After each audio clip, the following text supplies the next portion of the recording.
West has produced hits for music heavyweights Jay-Z, Justin Timberlake, Rihanna, Snoop, and Aaliyah, just to name a few. He is a legendary producer, rapper, and songwriter.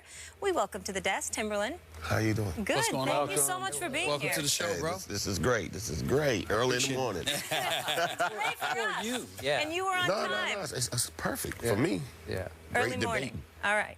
Which we so appreciate you being here. Now, you're the executive music producer of Empire. Huge fan of the show. I haven't missed an episode. What has that experience been like? It's been a wonderful ride. Yeah? It's been a learning experience just about the business of TV and film more than anything. And when Lee approached me in Fox, it was kind of like, it was different from going into a studio because you have time to look over a song and go over a song, but when you do an Empire, you gotta know. So it's kind of challenging for me. It kind of like, okay, I gotta know this song is gonna work, and I can't go back and double take it. So it's like, whew. I'm always fascinated. How do you know? I know you never really, like, literally know. I'm imagining you don't literally know, but No, how do you have that feeling where you really, really believe this is going to work, particularly for music on television? I think, you know, it's so funny, when I watch y'all, it's the same. So I think sports and music is the same. It's like, you know what energy, it's an energy, and it's a feeling. Like, you know, if you're a heavy sports fan and if you watch a key player, you know when he's about to be on fire versus when he's not on fire. So that's how music is. It's like you know when something, it's just a feeling, and it's like you just light up. And like, when you don't expect to light up. Right. So you like, can hear somebody and go like, this ain't gonna work. Exactly. Ain't gonna work. Yeah, like you'll be like on the It ain't gonna couch. happen. You like, Yeah. That ain't gonna happen. That ain't gonna work. It's almost instant, right? Yeah. And then, but the funniest thing, here's the key. When you can say that, see, I can see me and you walk on, that ain't gonna work, right? Right. So then we'll go to the bathroom, we'll come back in, I look at you, I'm like, that ain't the same song we just heard, right? And then it hits you a little different each time you leave the room and you come back in, you be like, nah, I know we just said that wasn't gonna work, but it's working. Right. I got it. So that's how it is.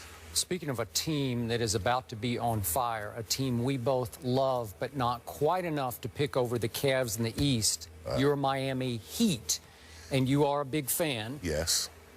How much do you love them? Do you love them enough that they could win the East? I like his question. He said, how much do you love them? How much do you love them? I just love them. I don't know about to win in the East, but I can say this. What I have seen in living in Miami and being in Miami, you know, when that city gets turned up, it somehow the team gets turned up. They just start to just do good. I've seen some amazing things happen in Miami where I said, I walked out the door, and I'm like, oh, snap. Talk about energy. Did you see that? So, for us, the Cavs and the Miami Heat, we got to wait and see. Are you a Miami Heat fan? I'm a fan. Okay, how did you feel? You're a LeBron fan. Yes, I am. How did you feel about LeBron deciding to leave South Beach and go back to Cleveland? Hey, he a grown man, and I look at it like this. I agree, and, you know, it's kind of, I play the fence because I had to put myself, me being an entertainer and somebody telling me I have to make a choice for myself. At the end of the day, it's still me. I'm one person. I got to live. I go to sleep by myself. It's like one of those decisions that, you know, like if I'm from Virginia, which I am, and I go to play for Atlanta, you're going to feel some kind of way leaving your home. It's going to start to eat at you at night. Like, it's just something about just your hometown. And when you say Cleveland, you really can't say anything. You almost got to put your hands and be mad and go like this. Yes. Had it been anybody else, it would have been a problem. Yeah, but to go back to Cleveland, I think it was justifiable. It's home. Like, if you say you're going back, it's like, what? I can't be mad. I can't. Yeah. I can't be mad at you. You know, like, I'd be like, then that means I'm really not for you. It's like, all you got to do is pout like a kid. Like, Well, that's true. I got you. So A man who plays in this league that I think you're going to do a little business with in your new clothing line is Carmelo Anthony. What should we expect from Carmelo on the court this year? I think what we should expect from Carmelo is he hears what people are saying. That is true. And being a professional and being a winner, he's going to win. You're going to see something that you never saw to him. Really? And I believe you're going to see something you never saw. Uh-oh. Sorry. You don't think so? Sorry to interrupt. I'm going to clarify. I'm going to clarify that question. I have no doubt that Carmelo's going to do his thing.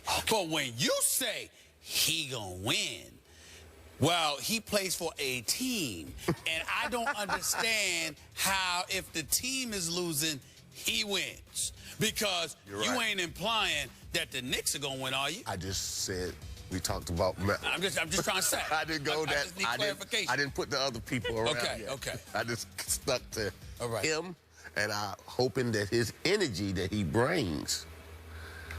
We'll see. I'm going to shock you. I'm not going to be so down on the Knicks as much as I've been over the last few months.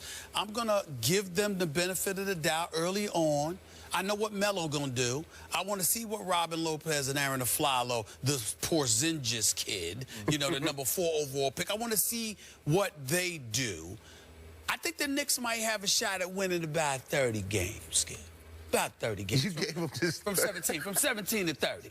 30. That's nothing to, like, stop the press. Well, I know, but I just don't want to engage in complete condemnation. Is that fair? That's very fair. Is that fair? That's super fair. Now, let me get to the other part. You mentioned Carmelo's wardrobe, you know. Let me talk to you about that for a second. Oh. Melo, LeBron, Tristan Thompson, I forgot who else. They got these new hats that's kind of look. I don't understand it. I don't understand it. I mean, do you critique the wardrobes? That's what I want to know. Okay. Because some of them brothers think they looking great, but they could use a little assistance. I'm just saying. Now, what I will say, and I know you might don't want to hear this. How old are these fellas? That's true. That's true. Young 30s, Melo, and 30, and think about 31. There you go. I mean, they dress sharp. But the hat is the extra. They ain't go completely extra like D. Wade or Russell Westbrook, but the hat thing, I don't know, you don't see it much. I just wanted to bring that up, just as an aside. I think that it's today's fashion for the youth. Okay. All right. You just don't agree to it, huh? No. Go ahead. He's GQ. He's got it. I do believe. I know you got great suits, but you know, like they'll match that suit up with maybe a T-shirt and some sneakers, and you'll look at them like, what have you done to this fine suit? Okay. All right, listen. Am I telling the truth? It's a good boy. It's a good boy. It's a good boy. Go ahead, Skip. Let's go back in your comfort zone. Right. Not only have you rapped, but you've obviously produced, you've written, you've done the whole thing in your field. Who is, we ask all the rappers this, who's the greatest rapper ever in your humble view? Well, first of all, I am not a rapper. I feel like I'm an entertainer, just like I feel like a rapper is somebody who really tells his story. You know, my story is told through me making music and sound. Like, I get on the mic because sometimes there's nobody around that can assist me to what I want to do. So I'm like, well, I might as well do it myself. Right. And then people around me like, hey, man, you pretty good. I'm like, no, I'm not. But I'm going to do it because it's a check. So I'm going to do it. And the guy said, you know what? I'm not. But I understand the process of it. So who, to me, back to your question, you said the greatest rapper? Yes. Greatest all-time rapper. Well, I think both of them are not here today. And that's Biggie Smalls and Tupac. Okay. You want to Well, listen. Well, you know what? I'm going to tell you. I'm just saying. Listen, Jay-Z. Oh, he's the. Come on, Dan. I'm gonna get to him. All right. But I have to. You say rap. I might almost want to go back to like Eric B. Rakim. Yeah, like I feel like you got to give me something like that. You know, I mean, listen, Tupac, Big Daddy Kane, Big Daddy Kane, right? KRS-One. Even though Eric B. was writing some of the lyrics, you know, I mean, greatest ever. Greatest ever. There's no ever because you can't say greatest ever because those are moments in our culture. So in that time of the 80s, it might have been, we would say Rakim, KRS-One, all of those were the greatest at that moment. Then came the 90s, what was a Big Daddy Kane? Well, and not only that, I get where you're coming from, because for me, Skip, to piggyback off your question, you have to take into account what he's saying. Then you have to bring into question those who transcend the test of times. When I think about LL Cool J, 80s, 90s, 2000s, even with acting, he still drop an album here and there that reminds you how great he was. Jay-Z, I mean, I can't ignore Nas. I can't ignore Nas. Like you can't. We got some good ones, man. You can't just say one, because every one had a different story. It's like every house you go into, every house feels different. Well, Biggie and Tupac was sensational. They were sensational. They brought the feeling. I say they started that big, you know, hip-hop always had a feeling, but those two gave it something we never saw before. But I think that they would have been right there with Jay-Z. I don't know if they would have eclipsed Jay-Z. I mean, Biggie and Tupac is special, and I think that,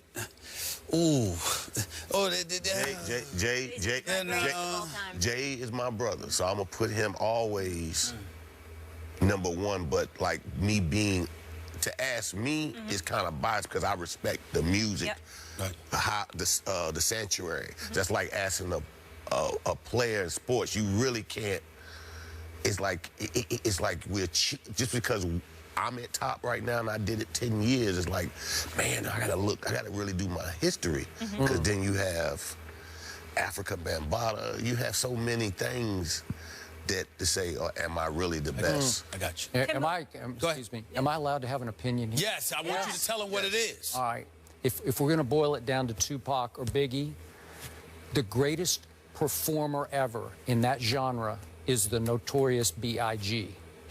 Again, even if you saw the movie that they made about him, it was great. He just great movie. Blew people away with his power, with his charisma. Matter of opinion. Oh, yeah. He was sensational. Don't get me wrong. He was sensational. I'm just saying that I don't know that you can sit there and say that he's definitively the greatest. Not when Tupac was doing his thing, and not after we have seen how Jay-Z has taken it and elevated it to another level. I don't know if you can do that.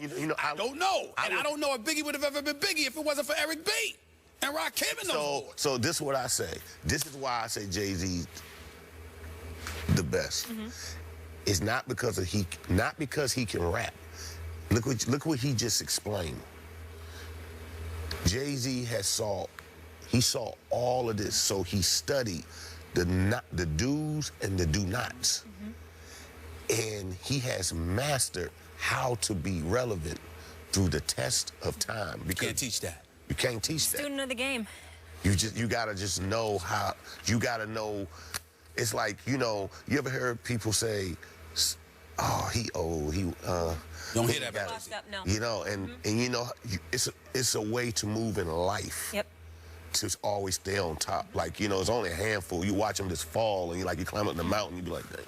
No. Told him to breathe slow. He continues to connect and stay relevant. All right, we'll let you go on this, though. What's next for you, speaking of great music?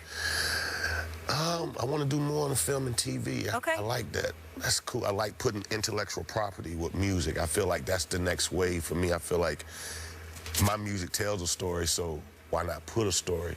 Tell a writer what I think. He'll ask me, what do you think this music piece is? I feel like it's love. Can you give me something unique, not the typical way of love? Give me something this 2017 love, like something that's unorthodox. And so he'll write the story, and I'll look at my music, the story, let other people judge it, and, you know, then get people to come and act and see if they can give the same verbal as I see that I hear for this music. Gotcha. Kind of deep. We love it. Keep it coming. You're entertaining us. Congrats on all your success with Empire as well, breaking all kinds of records. It's called the study of life. You got to know when to move and know when to fall. Well, you certainly have it mastered. It's chess, and you got it.